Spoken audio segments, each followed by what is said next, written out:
OK, let's move on to Alice Springs now. And intervention, of course, was the issue that he picked up. What were your impressions, Chris, after spending a few days there?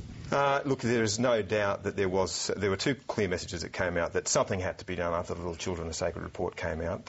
Just what should be done, there's a lot of argument about that. And the real issue is that because it was imposed, it didn't ever garner the goodwill of the people it was designed to help, and it won't endure because of that. So there is a real issue there, but clearly the effort is needed. But the other thing that comes through very clearly is that Aboriginal, if you think federal politics is bad, Aboriginal politics is more fractured and more poisonous than anything you'll see in federal politics. So trying to get consensus about what should be done. An urban-rural divide, or is it to go no. with no? No, it was clear when we were there that there are very strong views on the intervention, both for and against, in Central Australia. So it's not just urban Aboriginals leaders versus Central Australia. But there is also within the Northern Territory government.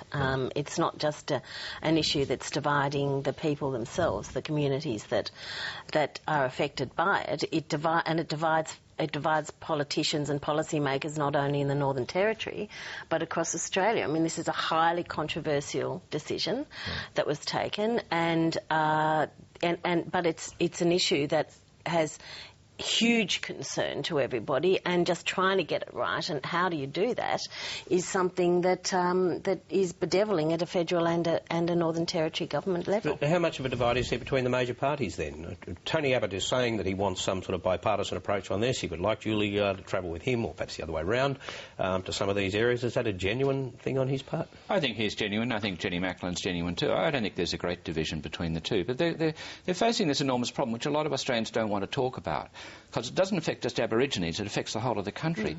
Alcohol abuse, this is a screaming problem in Australia. It's causing depression, it's causing suicide, murder, aggression, family violence.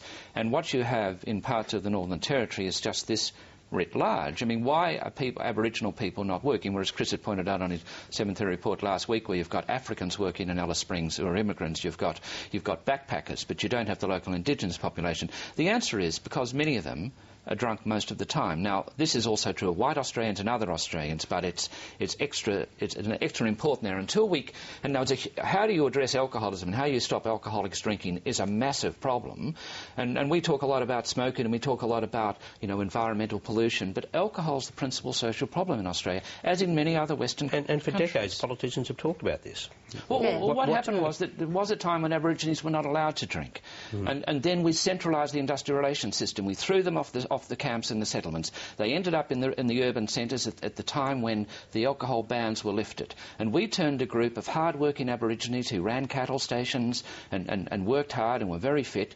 We, for all the best of the motives, we turned them into a group of many of them, not all of them, a group of alcoholics who then had all the other reasons. Now, as Noel Pearson has often said, what we want to do really in Australia is get back to where we were in the mid-60s, when the Aborigines worked, and worked well. They didn't always work for top pay, but they worked well, and they were much healthier and much happier than they are now. Well, they barely worked for pay. A lot of them worked for cigarettes. I mean, it was...